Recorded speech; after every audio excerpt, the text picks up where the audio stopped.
नए लेबर कानून से संबंधित एक सूचना सुनने का मौका मिला है। मैंने उसको पढ़ा है, उसका अध्ययन किया है और हम ये जानने का प्रयास करेंगे इसकी क्या सच्चाई है और उसी आधार पर हम इस पे आगे काम करेंगे, इसकी समीक्षा करेंगे।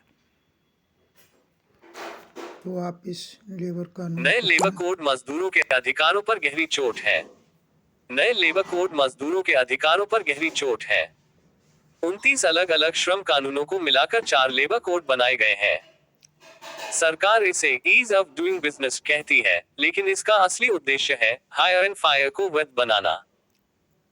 इन कोड्स के कारण मजदूरों के दशकों के संघर्ष से मिले अधिकार कमजोर हो रहे हैं।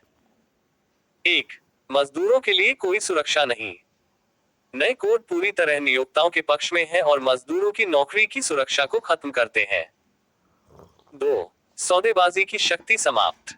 यूनियनों की सामूहिक सौदेबाजी की ताकत कम हो जाएगी। बेहतर मजदूरी और सुविधाओं के लिए बातचीत करना बेहद कठिन होगा। 3. हड़ताल करना लगभग असंभव।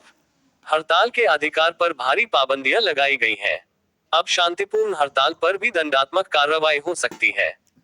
4. स्थायी नौकरियों की जगह फिक्स्ड टर्म कॉन्ट्रैक्ट।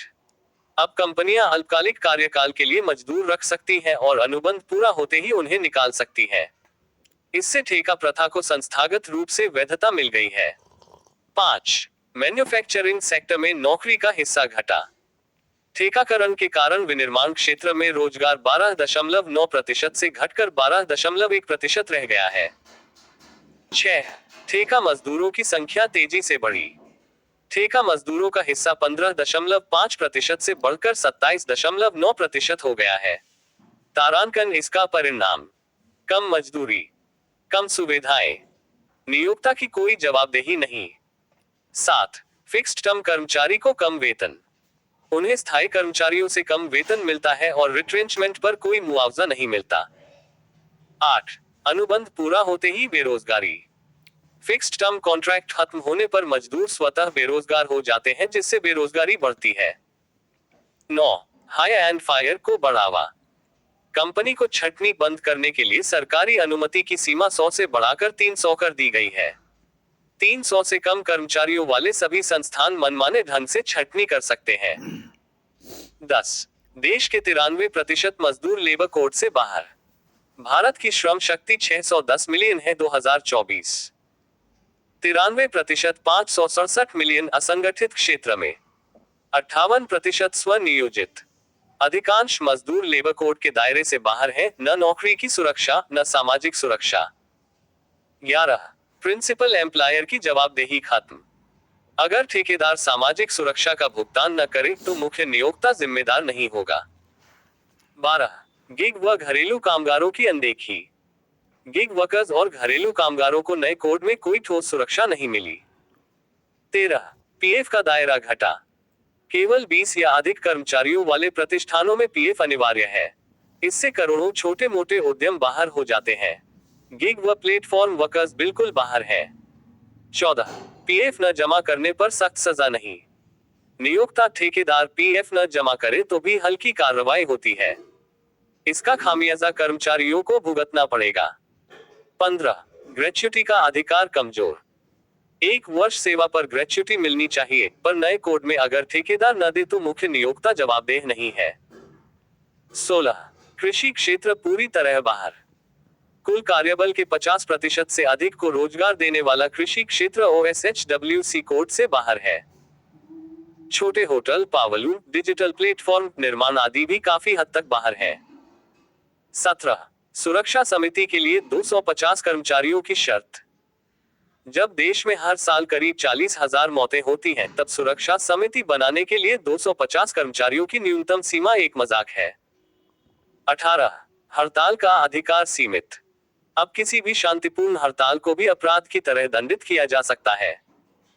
19. विवाद व समाधान की परिभाषा बदली। नई परिभाषाएं मजदूरों के सामूहिक सौदेबाजी अधिकारों को कमजोर करती है। 20. फिक्स्ड टर्म कॉन्ट्रैक्ट का वैधीकरण।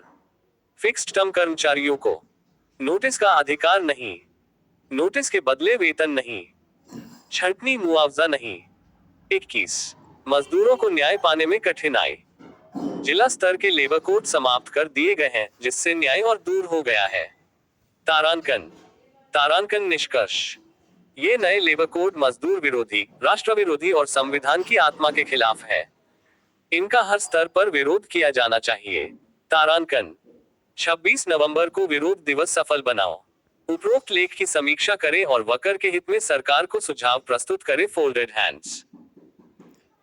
हमने देखा है कि किस तरह से सरकार वर्कर का शोषण करने पर उतारू है।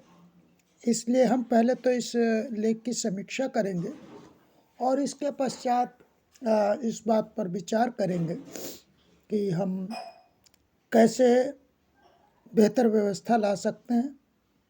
एक सामान्य पत्र हमारा भारत सरकार को जाएगा और उनसे गुजारिश होगी, सरकार नहीं मानती तो आंदोलन कोई सीमाएं नहीं मानता है, आंदोलन तो सत्ताओं को उखाड़ कर ही फेंकता है। आप इसको सुने।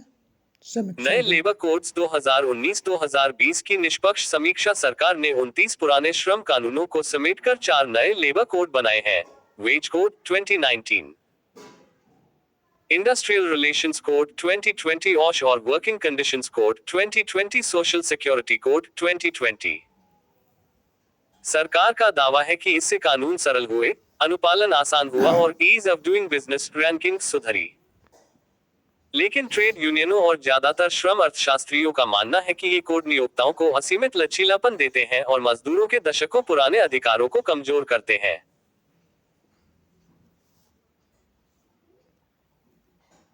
लेख में उठाए गए ज्यादातर बिंदु तथ्यात्मक रूप से सही है। कुछ आंकड़े थोड़े पुराने या अनुमानित हैं, पर दिशा सही है। हायर एंड फायर आसान हुआ। आईआरसी की धारा 77, 100 से 300 कर्मचारी तक पूर्व अनुमति की जरूरत नहीं। फिक्स्ड टर्म एम्प्लॉयमेंट एफटीई को पूरी तरह वैध कर दिया गया।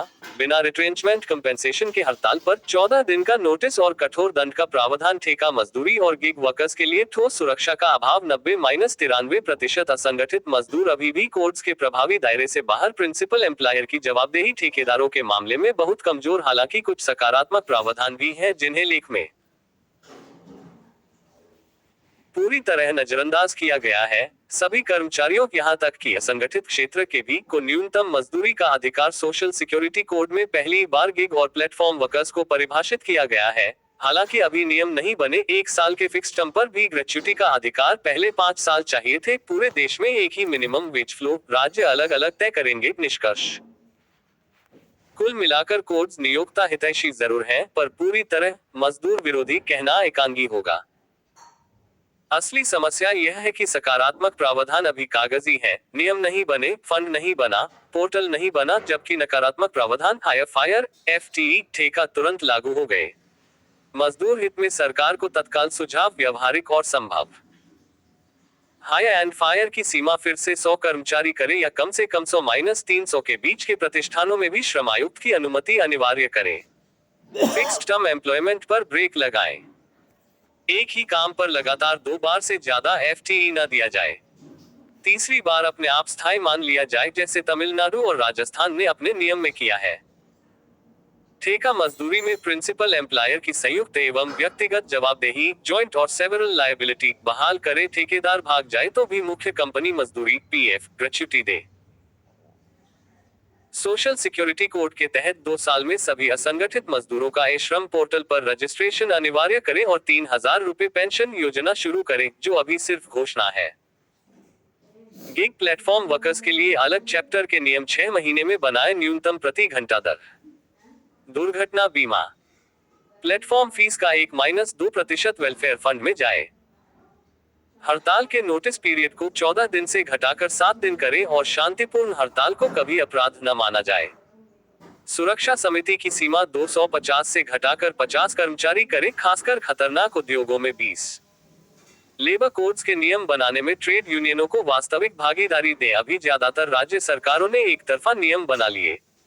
त्रिपक्षीय समिति को वीटो पावर दें। 20 से कम कर्मचारियों वाली दुकानों, प्रतिष्ठानों में भी पीएफ वैकल्पिक न रखे। कम से कम कर्मचारी चाहे तो पीएफ कट सकता है, जैसे पहले था।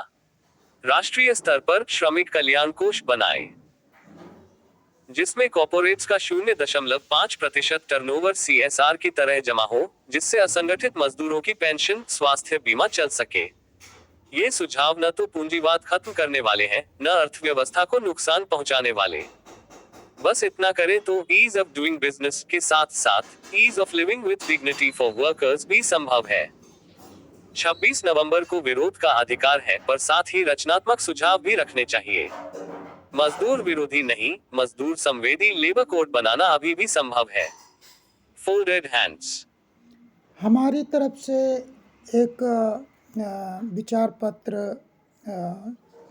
भारत सरकार के इन नियमों पर जा रहा है। आप हमारे बारे में जानते हैं, मैं अधिवक्ता कमलेश कुमार मित्रा हूँ।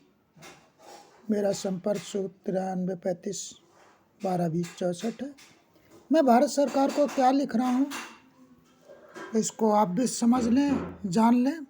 आप भी भारत सरकार को लिख सकते हैं, न्यायपालिका को लिख सकते हैं, क्योंकि लेबर के मैटर सुप्रीम कोर्ट में डायरेक्ट सुने जाते हैं, वो PIL के अंतर्गत आता है। इसलिए आप माननीय सर्वोच्च न्यायालय को भी लिख सकते हैं।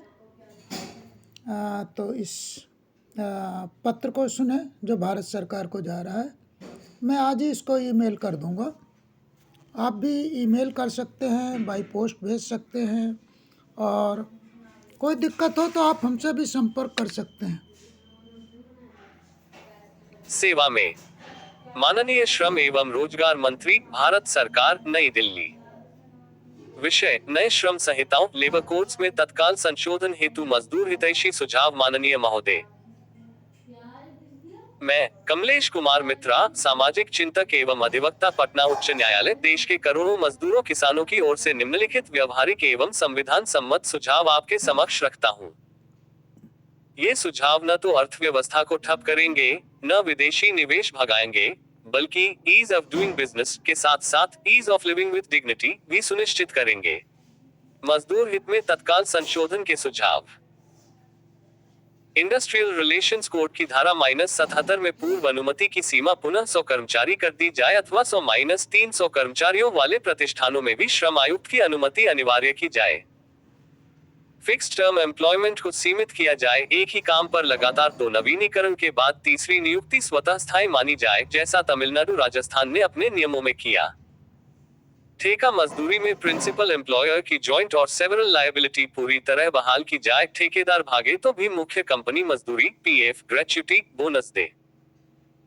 सोशल सिक्योरिटी कोड 2020 के तहत 2 वर्ष में सभी 56.7 करोड़ असंगठित मजदूरों का श्रम पर अनिवार्य पंजीकरण कर 3,000 रुपए मासिक पेंशन योजना तत्काल लागू की जाए। गिग एवं प्लेटफॉर्म वर्कर्स के लिए 6 माह में अलग नियम बनाए जाए। न्यूनतम प्रति घंटा दर, दुर्घटना बीमा एवं प्लेटफॉर्म की फीस का 1-2% वेलफेयर फंड में अनिवार्य जमा। हड़ताल का नोटिस पीरियड 14 दिन से घटाकर 7 दिन किया जाए, तथा शांतिपूर्ण हड़ताल को कभी अपराध की श्रेणी में न रखा जाए। पॉश कोड में सुरक्षा समिति की न्यूनतम सीमा 250 से घटाकर 50, खतरनाक उद्योगों में 20 की जाए। सभी राज्य सरकारों को निर्देश दिए जाएं कि श्रम संहिताओं के अंतिम नियम त्रिपक्षीय समिति, सरकार, नियोक्ता, ट्रेड यूनियन की सहमति से ही बनाए जाएं। ट्रेड यूनियनों को वीटो का अधिकार हो। आय में वीटो का अधिकार दिया जाए।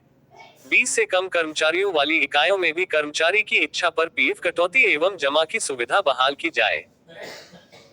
राष्ट्रीय श्रमिक कल्याण कोष गठित किया जाए, जिसमें सभी कॉर्पोरेट्स अपना 0.5% टर्नओवर CSR की तरह जमा करें। इससे असंगठित मजदूरों की पेंशन, स्वास्थ्य बीमा एवं शिक्षा कोष चलेगा। महोदय, ये संशोधन संविधान के अनुच्छेद 14, 19, 1C, 21, 23, 24, 39, 41, 42, 43 एवं 43A की भावना के अनुरूप है। इन्हें लागू कर भारत वास्तव में विश्व गुरु बनेगा, न कि सिर्फ हाई एंड फायर गुरु। आशा है आप 26 नवंबर 2025 से पहले इन सुझावों पर विचार कर मजदूरों को न्याय देंगे। सादर कमलेश कुमार मित्रा, सामाजिक चिंतक एवं अधिवक्ता, पटना उच्च न्यायालय। मोबाइल 9,33,51,22,064। दिनांक 24 नवंबर 2025। स्थान पटना। उपरोक्त पत्र में जो हमारा स्थान दिया गया है वो थोड़ा सा त्रुटिपूर्ण है। जो पटना उच्च न्यायालय दिया गया है, पटना उच्च न्यायालय ना होकर ये सुप्रीम कोर्ट ऑफ इंडिया है। बाकी सारा पत्र यथावत भारत सरकार को जा रहा है। आप भी इस तरह का एक समरूप पत्र भारत सरकार को भेज सकते हैं। सबका मंगल हो, कल्याण हो, भारत सरकार को सद्बुद्धि है। इसी के साथ हम इस ऑडियो लेख को समाप्त करते हैं।